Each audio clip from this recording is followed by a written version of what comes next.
እዚ መደብ ሓንቲ ዓለም እዩ ኣብዚ መደብ ብፍሉጥ ጸሓፋይ መምህር ኣማኑኤል ሳህለ ዝተጻሕፉ ጽሑፋት እናባኹም ነቕርበሉ ሰሙናዊ መደብ እዩ ክቡራት ተኸታተልትና ነዚ መደብ ንምክትታል ወትሩ ሰንበት ናይ ንጎስ ሰዓት 11 ቅድሚ ቀትሪ ቆፀራኹም ምስ ሃርሞኒ ሜድያ ይኹን ኣቕራቢ እዚ መደብ ንያት ሚካኤል ሰናይ ምክትታል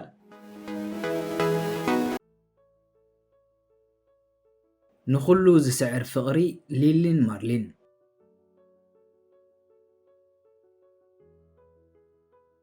ሊሊ ማርሊን ናይ ሃገረ ጀርመን ናይ ፍቕሪ መዝሙር ወይ ደርፊኣ ነይራ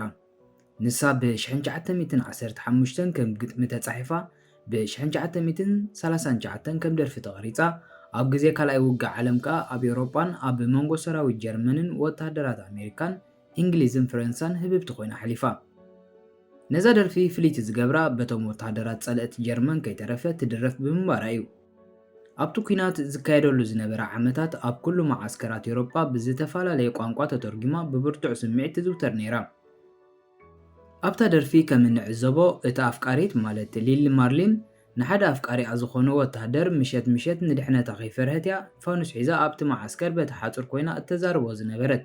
ክሳዕ ፋኑሳ ትውዳእ ኣብ መጀመርያ መራሕቲ ወታደራት ዓባይ ብሪጣንያ ነታ ደርፊ ናይ ጸላኣይ ብምዃና በቶም ወታደራት ከይትድረፍ ኣዚዞም ነይሮም ግን ናይ ፍቕሪ ደርፊ ብምዃና ምንም ክገብሩ ኣይከኣሉን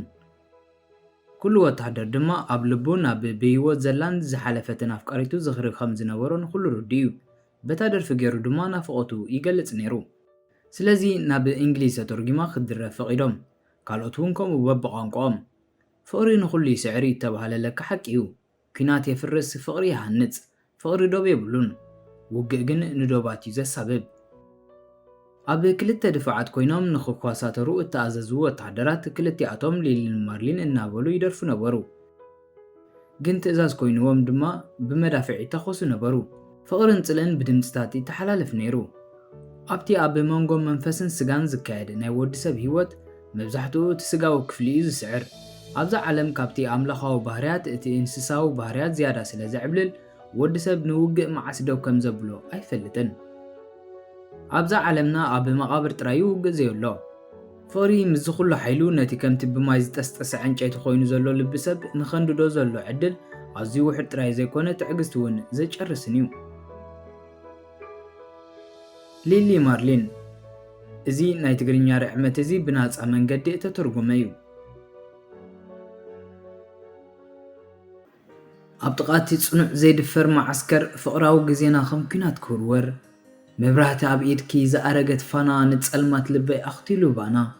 ምሸት ኮይኑ መራኸቢ ቦታ ዕላል ሰሓቕ ደስታ ናይ ፍቕሪ ፀወታ ኣብቲ ፍቕሪ ዝዓሰሎ ለይቲ ብዛዕባ ህይወትና መሊስና ክንዝቲ ክልተ ነፍሳት ኢና ኣብ ስሙር ኣካል ክልተ ርግቢ ኢና ኣብቲ ሓንቲ ጽላል ብርሃን ንኽዓስሎ መጻኢ ዕድልና ብሓደ ክድምደም መንገዲ ህይወትና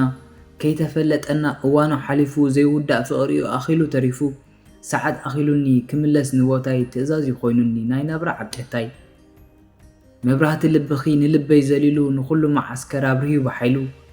ዘየቋርጽ ዕላል ኣብ ደገ ኣብ ቁሪ ፍቕርኺ ኮይኑኒ ከም ዘይቅህም ጓሃሪ